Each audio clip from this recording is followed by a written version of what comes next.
You're listening to Mortification of Spin, a podcast of the Alliance of Confessing Evangelicals. We continue only with your help. Visit mortificationofspin.org to make a donation or call 1-800-488-1888. That's 800-488-1888. Welcome to the Mortification of Spin, a podcast of the Alliance of Confessing Evangelicals, and we're so glad that you're joining us today. My name is Todd Pruitt. I'm the pastor of Covenant Presbyterian Church in Harrisonburg, Virginia, and I'm joined, as always, with Carl Truman, who's pastor at Cornerstone Presbyterian Church in Ambler, Pennsylvania, and teaches church history at Westminster Theological Seminary. We're also joined by Aimee Byrd, who is an author and a mom and a wife and all-around fun person who is living in West Virginia.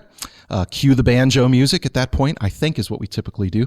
But Aimee is the housewife theologian. You're just going to be known as that, Aimee. Yeah, I'm pretty much accepting that now. Absolutely. And Aimee has written a wonderful book called Housewife Theologian, has a blog that you really ought to check out.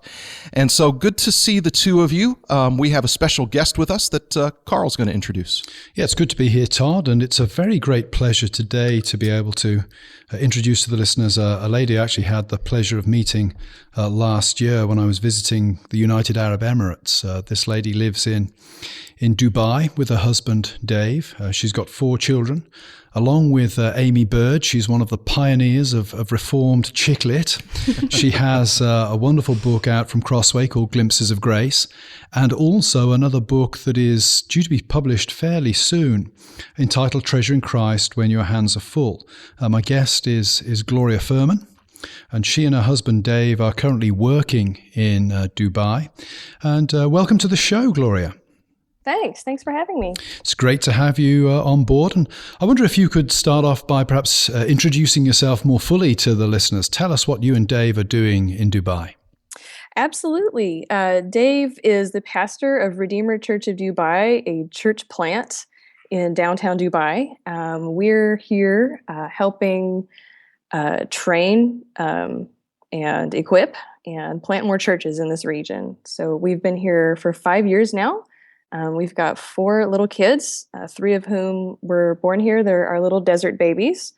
And so we live here in Dubai and love it. Excellent. And so you're a pastor's wife, essentially? Essentially, yes. As well as writing all these wonderful books, of course. But, were you a pastor's wife in the United States before you left? No. Dave wasn't pastoring in the U.S., but we were engaged in college ministry and taking college teams all over the world for different trips and doing seminary at the same time. So I think right after we got married, we started seminary and then 5 years later graduated. Excellent. So you've really been thrown in at the deep end then in terms of the role of the pastor's wife. Not only are you the wife of a pastor, but you're also in what, from my kind of 2-day experience last year, is a very different environment to anything one would find in the West.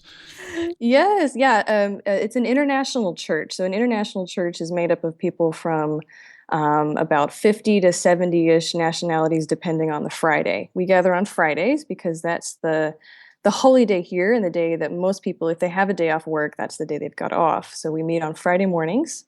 And our church membership is probably around 50 or 60 different nationalities. So that's the international aspect of it. But it would be, sorry? So I was going to say, and so when you say 50 or 60 different nationalities, these are really people who come from outside the Emirates, essentially. Yes, sir. Yeah. Yes. Yeah. Well, today, Gloria, we wanted to talk about the issue of modesty, and we thought you would be someone fun to talk to just because of the whole cultural context. I'm fun for other reasons, too. Well, yes, that too. But I specifically wanted to know, is that a prevalent issue like that you guys have to deal with there at your church with all the different cultures? And what's that like for you as a pastor's wife? That's a fascinating question. The issue of modesty is a daily concern, at least speaking for myself personally, because we live in a global city, because we live among people who come from different cultural backgrounds and countries and religious backgrounds where they have a code of modesty. On top of that, there's a code of modesty that's law in this country. So there is a public dress code. So there are laws that just by living here that I have to abide by, and then there's also the law of love. As a believer in Jesus Christ, I wouldn't want to offend someone who I want to see the brilliance of the gospel, and if they're distracted by what I'm wearing or doing or saying, then I'd be putting a stumbling block in front of them. So modesty, it's a huge issue. I'd make cultural faux pas every day, I'm sure. That's what I was going to ask you, if you found it like a hard adjustment moving it is, from the United States and learning all the different laws. And oh, you never know. I remember one massively eye-opening incident. One of the first times we moved here, I had washed my hair, threw my wet hair in a ponytail, and then went to the store real quick, and then saw a lady there, and she muttered the word haram, and that means shame, shame, shame. And I asked my tutor later, I was like, what was that all about? I didn't say anything. I didn't approach her. What happened? And she said, you had wet hair. That means, and then she filled me in on what that means to them. Wow. And the reason that a woman would have wet hair in public. And I was like, oh dear. Wow. I don't know anything. I'm West so Virginians would not do very well in Dubai. It's one thing my husband said as soon as we moved to West Virginia. He's like, why do all the women have wet hair here? They seem to go right on out with their wet hair. Yeah. So there's things that I don't know and things that I'll never know because people wouldn't want to shame me in telling me. But we do seek God's grace every day in apologizing for cultural faux pas and seeking to understand how to best love our neighbor. That raises an interesting question. I was going to say Aimee, Gloria. I have to make sure I'm distinguishing the two of you. To what extent do you think modesty is socially conditioned? And are there any absolutes? Now, I put my cards on the table at this point. I'm the father of two sons. I don't have daughters, and I'm aware from chatting to Christian friends like Aimee and Todd that there are all kinds of challenges that parents of daughters face these days relative particularly to issues that we might bracket broadly under the term modesty. Do you think that there are absolutes that transcend cultures relative to modesty, or is it an inexact science where you simply have to learn the codes of the culture in which you're involved and navigate your way through those? Are you asking me or Gloria? Whoever wishes to take that very simple question on. Shouldn't take you more than about 20 seconds to answer. Gloria, are you braver than me to answer this one? Oh, go for it, Aimee. Thanks. Well, I think that both are true. I mean, I think most of it is pretty much culturally determined. The definition of modesty, I have Tim Challies' book in front of me here with R.W. Glenn.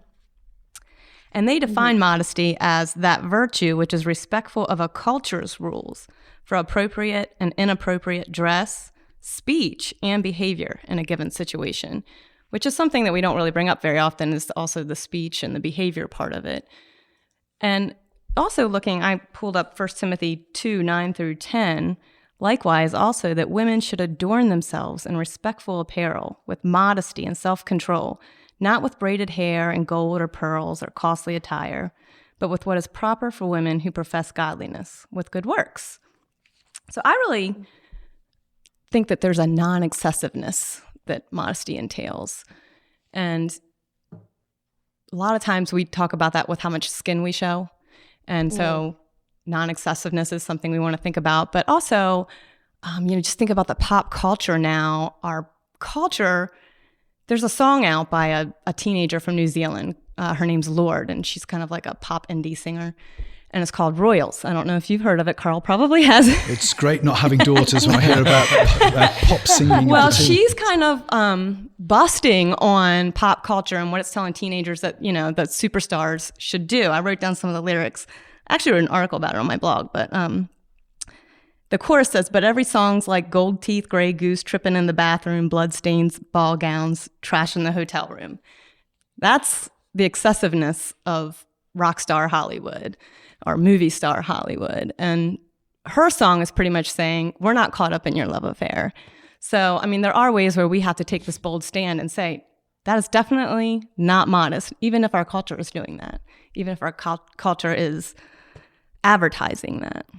I mean, one of the sort of problems, though, with that kind of approach, I guess, is the fact that what is excessive seems to change over time. Yes. Thinking of the recent, I didn't see it, but I heard that Miley Cyrus, this teen pop star of some kind, that's a wonderfully condescending way of referring to us. Disney star turned whatever, did what was a remarkably crude performance at some awards ceremony. And yet it's been shown on primetime television, I believe. Well, that seems to indicate that what is and is not considered unacceptable is shifting. And yet my instincts as a Christian and as a father, even a father of sons, is I don't want my sons watching that stuff. Absolutely. I don't want them dating girls who engage in that kind of stuff. That may not seem excessive now by the standards of our culture, where, for example, hardcore pornography is so easily available. But I still want to be able to make a stand as a Christian and a Christian father and say, no, that's wrong. I don't care which possible world you're living in. Right. That is wrong and inappropriate. Yeah, the culture might be approving and laughing and showing it on television. It was on at the Buffalo Wild Wings when we were there. So that's wonderful for our children to see. Wow. Yeah. I'm glad you brought up the speech, Aimee, because a lot of times when we talk about modesty, we forget the words. And one of the things that is warned about with the adulterous woman, at least in Proverbs, is her seductress speech, and her alluring her speech, just the words that she uses to seduce the young man who's being warned. And so our speech is also entailed in that. But in that passage also that you read, the Timothy passage, it says what you're supposed to adorn yourself with good deeds. Yeah. It's a wear this, not that. But so often we land on the not that. Well, and so what do we want to attract attention to? You know, are we trying to attract attention to all that we have, all that we have been blessed with, or do we want to draw attention to, you know, what the Lord has given us? What kind of story are we telling in our speech, in our clothes?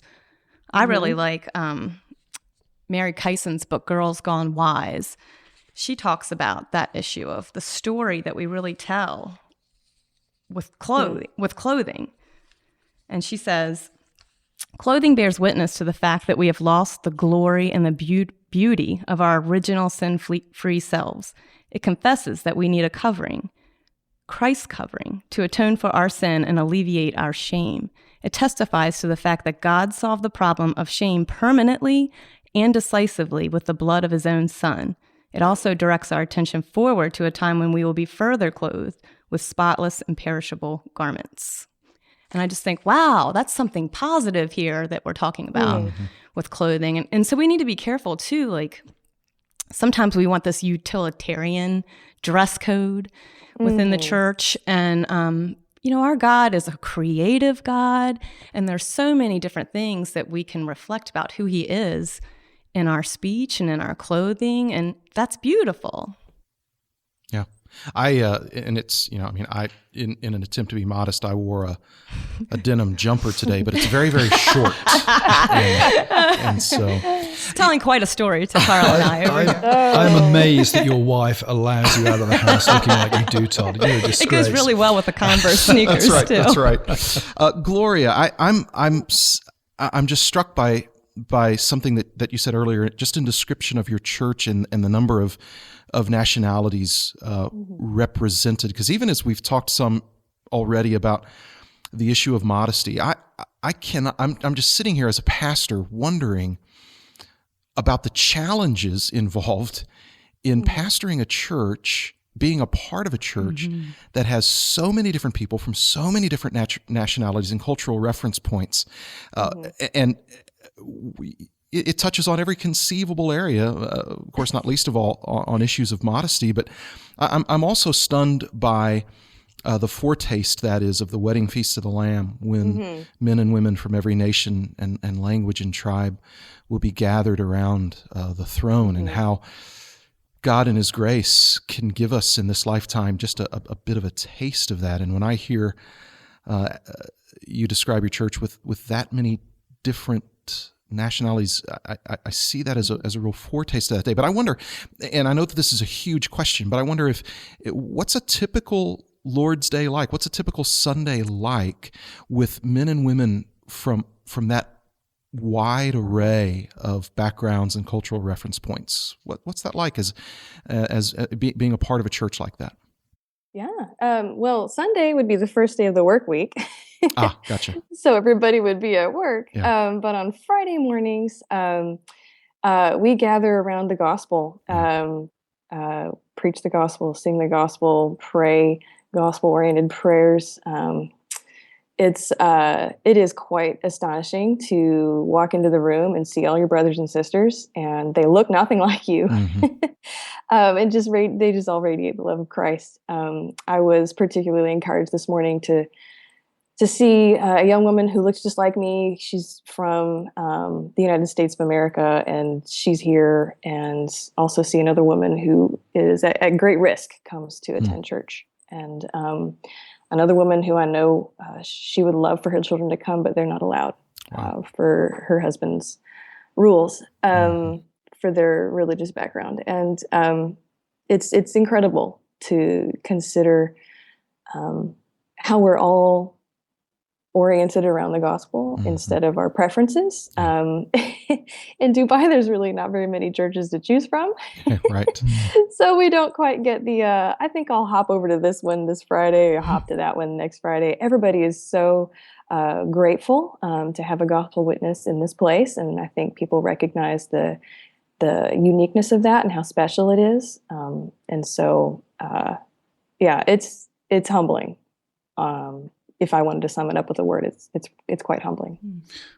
One of the things I've noticed as an immigrant to the United States is how much emphasis on particularity there is here. This is an idea that if you're in the suburbs or in an urban environment or in the countryside, you need to always contextualize. What you've just described to me sounds like a context, pardon the sort of pun, I suppose, a context in which one cannot contextualize because everybody comes from. So I think I know the answer, and I hope you're going to give the answer I'm hoping for this question. But so how does the gospel work in that kind of context with no context? Well, if Jesus Christ has created a new humanity in himself, then we have him in common, and we can hold him in common and see how he has really, truly torn down dividing walls. It's also remarkable to see people from different tribes. We speak about tribes in the terms of a pejorative Christian tribe or something like that. But I see people who are from ethnic tribes, and in their home country, they're supposed to hate each other. But here they're embraced as brothers and sisters, and they carry each other's children on each other's hips and do that sort of thing. So it's, the unity is in Christ, and that's not a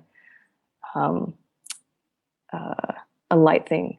So what you witness really is, I often say when I'm preaching in Ambler that the church is meant to be a small inbreaking of the kingdom here and now, that we are meant to reflect the kingdom. And in some ways, in a very dramatic and tangible way, you're clearly seeing that in your congregation in Dubai. Yeah, that's so Dave doesn't adopt any particular strategies of preaching then? He just expounds the word. Is that essentially what you're saying? Expositional preaching, yes, sir. Excellent. I'll give you 9 out of 10 for that answer. I would give you 10 out of 10, but I never give somebody a perfect score. I was going to say, 9 out of 10 is as good as it gets. Well, I was wanting to bring up for the whole episode of modesty the differences between chastity and modesty. And referring back to Tim Challie and R.W. Glenn's book, they teach this from some writings from C.S. Lewis, where modesty is more of a social rule, like we were saying. It's contextual, situational, and culturally. But chastity, to offend against chastity, is when we actually dress to excite lust, when we're definitely offending against Christian love, as you were saying earlier, Gloria. So, how can one be modest but not be chaste? Or is that possible? Sounds like My a tough brain question. just exploded. All right, I asked the exploding question instead of Carl. You get 0 out of 10 for that answer, Gloria. Well, my daughter just went to her high school homecoming dance. And so, her dad and I were very particular about what dress we were going to buy. And even things like shoes these days are sexy. And so we're like, oh my goodness, like we have to be careful not to get these crazy shoes that are out there for them, which many of the girls were wearing. And Solana is my daughter's name. She was saying that the whole week before the dance, they were announcing, there's going to be no dirty dancing at this homecoming, and we want to prepare you guys for that. And so we were happy to hear about that. And sure enough, she gets dropped off, and you see this, different combination of dresses that were picked to wear. And they all file in there. And when my husband picked her up, she said that the very first song the DJ played was one of those songs that people like to dance badly to. So it's kind of like the adults were talking about this modesty issue over the intercom system.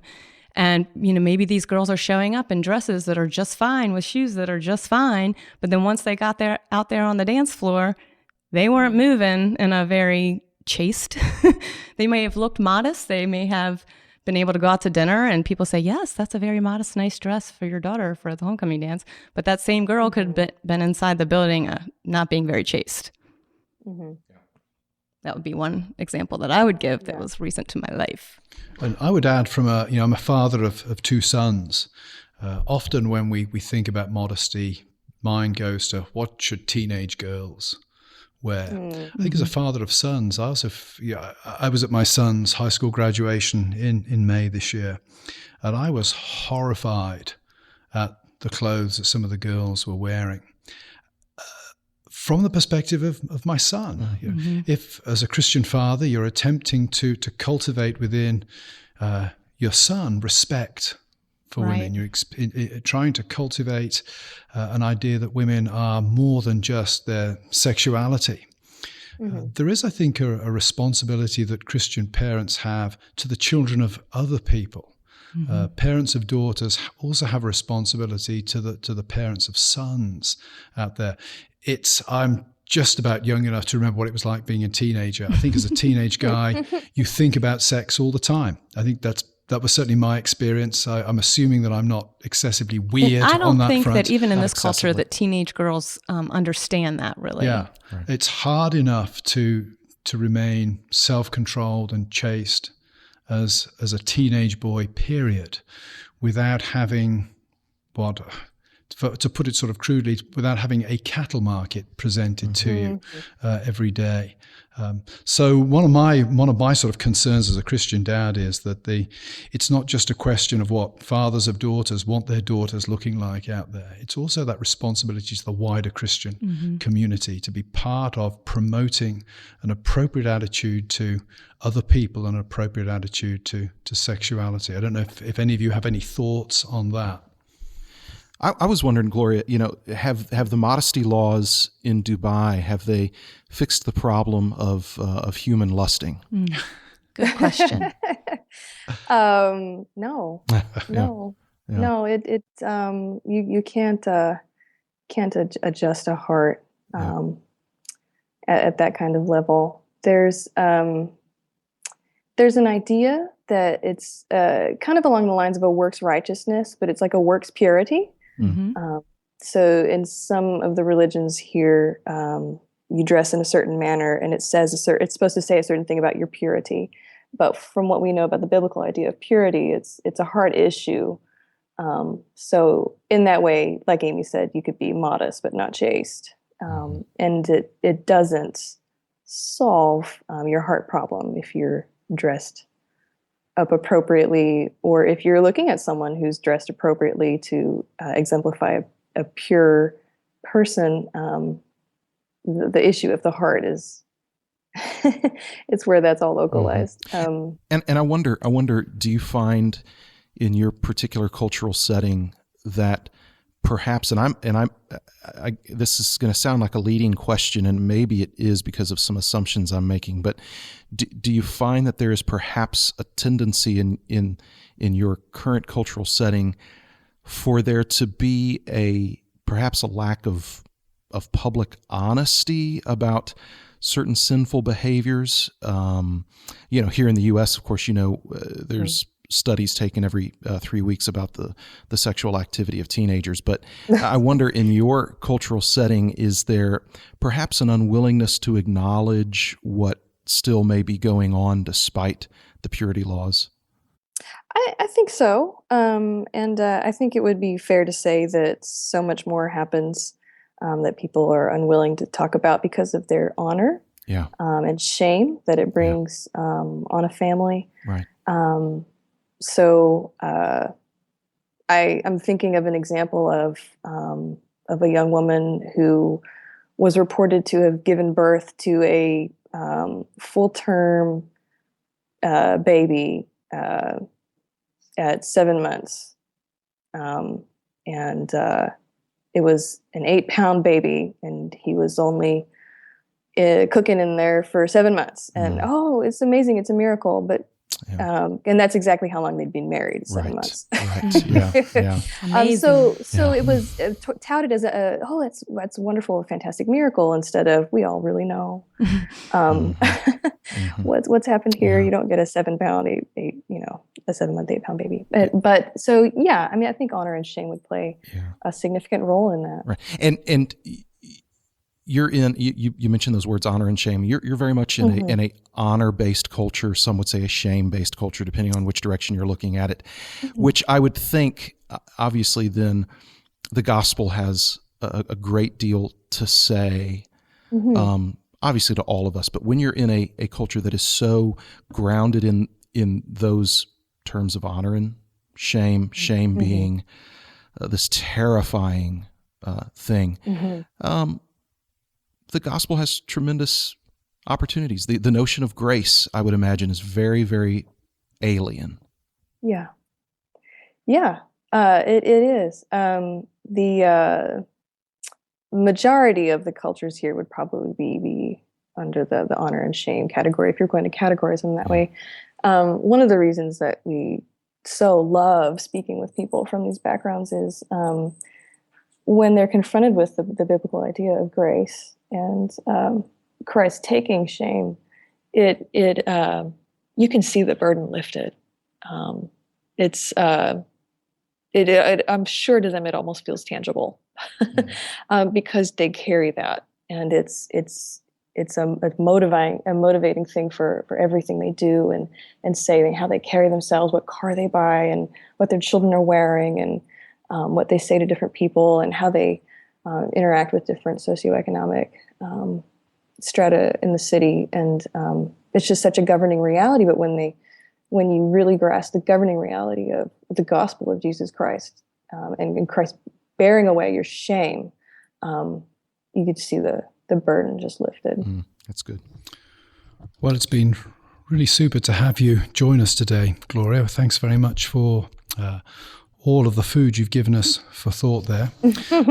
Before we finish, I would just like to mention that Gloria blogs at domestickingdom.com. You can get more of Gloria's thoughts on life, the universe, and everything by checking out that particular blog spot. I would also, I don't think we've done this before on the podcast, but also encourage listeners to pray for Gloria and Dave. They're in a difficult situation in some ways. It's a remarkably strategic place to be a pastor. So please pray for Gloria and Dave as they work in that area. This has been The Mortification of Spin, the podcast of the Alliance of Confessing Evangelicals, a casual conversation about things that count. Please visit our website at mortificationofspin.org, and we look forward to seeing you next time. This has been Mortification of Spin, a podcast of the Alliance of Confessing Evangelicals. We'd like to give you a free resource. Visit our website, mortificationofspin.org, to find a link to the download. Mortification of Spin is a production of the Alliance of Confessing Evangelicals. Alliance ministries include Reformation21.org, Every Last Word with Philip Ryken, and events held from Florida to Sacramento. To learn more about the Alliance, visit alliancenet.org or call 800-488-1888. We can only continue to bring you Mortification of Spin with your support. To make a donation, please visit mortificationofspin.org or call 800-488-1888. Please listen again, and don't forget your free download.